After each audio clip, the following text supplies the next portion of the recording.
Hello, नमस्कार प्यारे विद्यार्थियों। आप सभी का स्वागत है अपने YouTube चैनल आर.के. इंग्लिश गुरु में। आप सभी कैसे हो? मैं आशा करता हूँ आप सभी अच्छे होंगे। आज जो चैप्टर पढ़ने वाले हैं वो है प्रेजेंट टेंस का पहला भाग। इसमें 4 भाग हैं, इसमें से पहला भाग आज पढ़ेंगे। तो इस वीडियो को पूरा ध्यानपूर्वक देखना, कहीं भी वीडियो को मिस मत करना। आज जो पढ़ेंगे वो एकदम पूरा ध्यान से समझे। तो आज जो क्लास स्टार्ट करेंगे वो है प्रेजेंट टेंस के पहले भाग की। अभी आप लोग मैं बताता हूँ उसको एकदम ध्यान से सुनना, उसके बाद वाक्य बनाने के नियम है वो समझेंगे। तो अभी सबसे पहले हमें टेंस की पहचान होना जरूरी है। तो टेंस की पहचान है वो हिंदी वाक्य से हम पहचान करेंगे कि कौन सा टेंस है। तो अभी आज तो पढ़ेंगे सबसे पहले प्रेजेंट इंडेफिनिट टेंस पढ़ेंगे। प्रेजेंट इंडेफिनिट टेंस के अंदर पहचान हम कैसे करें कि वाक्य के अंत में क्या आए, उससे हम वाक्य को पहचान सकें कि वाक्य कौन से टेंस का है। तो पहचान है कि जिन हिंदी वाक्यों के अंत में ता है, ती है, ते है, ता हूं आदि शब्द आते हैं तो वो प्रेजेंट इंडेफिनिट टेंस या प्रेजेंट सिंपल टेंस का वाक्य होगा। ये हिंदी वाक्य की पहचान रहेगी। अब इसके अंदर क्या है, 4 प्रकार से हम वाक्य बनाते हैं। पहला जो वाक्य है वो बनाएंगे हम अफर्मेटिव सेंटेंस, जिसको हम बोलते हैं साधारण वाक्य। उसके बाद है उसको बनाएंगे हम नेगेटिव सेंटेंसेस, जो नकारात्मक वाक्य होते हैं उसको बनाएंगे। नकारात्मक वाक्य में हमेशा नोट का प्रयोग किया जाता है। उसके बाद है इंटरोगेटिव सेंटेंस, जिसको हम प्रश्नवाचक वाक्य बोलते हैं। WH वर्ड से वो स्टार्ट होते हैं वाक्य। तीसरा है इंटरोगेटिव नेगेटिव सेंटेंस, जो प्रश्नवाचक नकारात्मक वाक्य होते हैं उसको हम इंटरोगेटिव नेगेटिव सेंटेंस बोलते हैं। अब इसके लिए हमें पहले ये समझना पड़ेगा कि फर्स्ट पर्सन है वो कौन सा होता है, सेकंड पर्सन है वो कौन सा होता है, थर्ड पर्सन है वो कौन सा होता है। तो फर्स्ट पर्सन के अंदर आते हैं हमेशा आई और वी। सेकंड पर्सन है उसके अंदर आता है ओनली यू। और जो थर्ड पर्सन होता है वो होता है ही, सी, इट या किसी का नेम। तो ये हमारे 3 प्रकार के पर्सन हो गए, फर्स्ट पर्सन, सेकंड पर्सन और थर्ड पर्सन। अभी जो वाक्य बनाएंगे, वाक्य के अंदर हमें कैसे पहचानना है वो हम समझेंगे सबसे पहले। अब वाक्य बनाने के जो नियम है वो है सिंगुलर नाउन, जो एक वचन कर्ता होते हैं वो प्रेजेंट इंडेफिनिट टेंस के अंदर बनाते समय उसमें एस या ईएस का प्रयोग किया जाता है। तो अब थर्ड पर्सन कौन कौन से होते हैं, वो होता है ही, सी, इट, नेम, किसी का भी हो सकता है। दूसरा होता है प्लूरल नाउन, जो जिसको हम बोलते हैं बहुवचन कर्ता। बहुवचन के अंदर आता है आई, यू, वी, दे, ये बहुवचन कर्ता हो गए। अब जो बनाने के नियम है वो है एक वचन जो सिंगुलर नाउन है, जो प्रेजेंट इंडेफिनिट टेंस का जो अफर्मेटिव जो सेंटेंस बनाते हैं उसके अंदर एस या ईएस का प्रयोग किया जाता है। वो हमने पीछे की जो क्लास थी उसके अंदर एस ईएस का नियम है वो समझाया था। वो आप लोगों को मैं आशा करता हूँ कि पूरा समझ में आया होगा।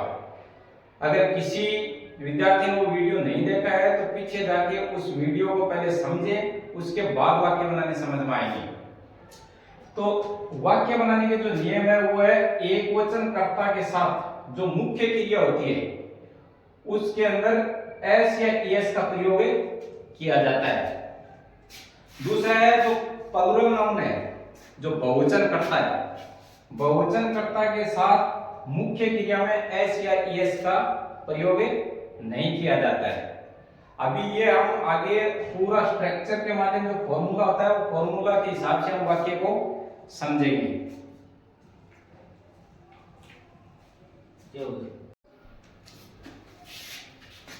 अभी सबसे पहले हमको फॉर्मूला समझना है, वो है प्रेजेंट इंडेफिनिट का अफर्मेटिव सेंटेंस का। तो उसमें फॉर्मूला यूज करेंगे सिंगुलर नाउन थर्ड पर्सन के साथ, वर्ब की फर्स्ट फॉर्म के साथ एस या ईएस का प्रयोग। तभी उसके लिए जो बेसिक स्ट्रक्चर है वो है सब्जेक्ट प्लस वर्ब की फर्स्ट फॉर्म प्लस एस या ईएस प्लस ऑब्जेक्ट। ये थर्ड पर्सन कर्ता के साथ यूज करेंगे। दूसरा जो फॉर्मूला है वो है प्लूरल नाउन के साथ। प्लूरल नाउन के साथ जो यूज करेंगे वो है सब्जेक्ट प्लस वर्ब की फर्स्ट फॉर्म प्लस ऑब्जेक्ट। अभी हमें ये पता होना चाहिए कि वाक्य के अंदर सब्जेक्ट कौन सा है और ऑब्जेक्ट कौन सा है। तो हमेशा ध्यान रहे वाक्य में जिसके द्वारा जो काम किया जाता है, जो कर्ता जो करने वाला होता है वो हमेशा सब्जेक्ट होता है, और जिसके ऊपर हमेशा काम किया जाता है वो ऑब्जेक्ट होता है। तो ये वाक्य में सबसे पहले हमें पता होना चाहिए। ये अगर पता है तो वाक्य को हम बहुत ही आसानी से बना सकते हैं। अभी हम अफर्मेटिव जो अभी वाक्य है वो बनाते हैं। सबसे पहले अफर्मेटिव सेंटेंस साधारण वाक्य वो बनाते हैं। तो अभी एग्जांपल लेते हैं। एग्जांपल है राम पुस्तक पढ़ता है। अब सबसे पहले तो हमें जो वाक्य है उसके अंदर टेंस पहचानना है। टेंस है वो अपना था हिंदी वाक्य के अंत में ता है, ती है, ते है, ताम आदि। अब राम पुस्तक पढ़ता है तो अपना हिंदी वाक्य के अंत में ता है, तो हम टेंस को पहचान गए कि ये प्रेजेंट इंडेफिनिट का अफर्मेटिव सेंटेंस है। अब इसमें बनाने का जो नियम है, सबसे पहले हम करता है उसको पहचाने सिंगुलर है या प्लूरल। अब सिंगुलर है तो सिंगुलर का फॉर्मूला लगाएंगे, अगर प्लूरल है तो प्लूरल का फॉर्मूला लगाएंगे। अब इसमें राम पुस्तक पढ़ता है, तो राम है वो किसी का नाम है, तो थर्ड पर्सन हो गया। तो थर्ड पर्सन का जो फॉर्मूला वीडियो में है उसको देखें कि सबसे पहले कर्ता को लिखेंगे, कर्ता है राम, उसके बाद है वर्ब की फर्स्ट फॉर्म। तो वर्ब की फर्स्ट फॉर्म अपना काम क्या है, पढ़ना, तो रीड। रीड का मतलब होता है पढ़ना। अब एस या एस का प्रयोग करेंगे या नहीं करेंगे, तो देखेंगे कि थर्ड पर्सन है और थर्ड पर्सन के साथ तो एस या एस का प्रयोग किया जाता है, तो इसमें करेंगे एस का प्रयोग, क्योंकि लास्ट के अंदर डी है और जो पीछे नियम है वो नियम के हिसाब से एस लगेगा। राम रीड्स बुक, ये अपना वाक्य बन गया। पहला वाक्य था राम पुस्तक पढ़ता है। सबसे पहले हमने टेंस को पहचाना, उसके बाद कर्ता को पहचाना। कर्ता के पहचानने के बाद जो बेसिक फॉर्मूला था वो फॉर्मूला यूज किया। फॉर्मूला पहले सब्जेक्ट लिखा, उसके बाद जो अपना वर्ब था वर्ब लिखा रीड, उसके बाद एस एस का जो प्रयोग करना था तो एस का प्रयोग किया, उसके बाद जो ऑब्जेक्ट था वो लिख दिया बुक। अभी दूसरा वाक्य, वह क्रिकेट खेलता है। तो सबसे पहले वो टेंस को पहचानो। सबसे पहले टेंस है वो प्रेजेंट टेंस का अफर्मेटिव सेंटेंस है कि उसके अंदर ता है, आया है। तो टेंस तो हमने पहचान लिया, खेलता है। अब उसके बाद जो कर्ता है वो कर्ता को पहचानो कि कर्ता सिंगुलर है या प्लूरल है। तो कर्ता अपना क्या है, सिंगुलर। सिंगुलर है तो सबसे पहले हमने जो फॉर्मूला है उसको यूज करते हैं। तो सबसे पहले कर्ता को लिखते हैं, तो वो है कि इंग्लिश सबसे पहले लिखते हैं, ही। अब क्या है, खेलना। खेलना होता है प्ले। अब एस या एस का प्रयोग करना है या नहीं करना है, तो अपना थर्ड पर्सन है। थर्ड पर्सन के साथ एस या एस का प्रयोग किया जाता है, तो प्ले में करेंगे एस का प्रयोग। ही प्लेज, काम क्या कर रहे हैं, क्रिकेट खेल रहे हैं, क्रिकेट।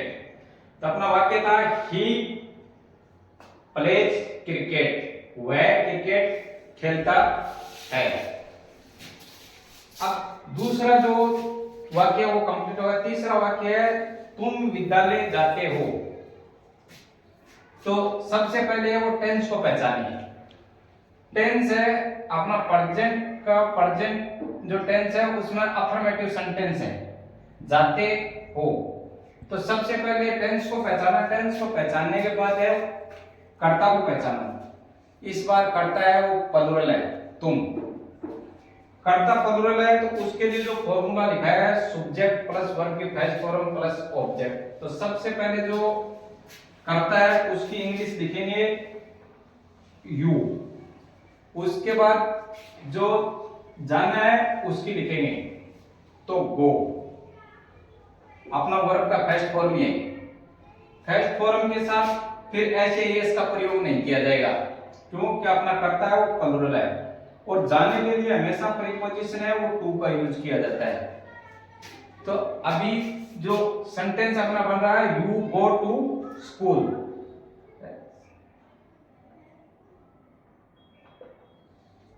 थर्ड जो वाक्य है वो प्लूरल का है। चौथा जो वाक्य है वो है हम खाना खाते हैं।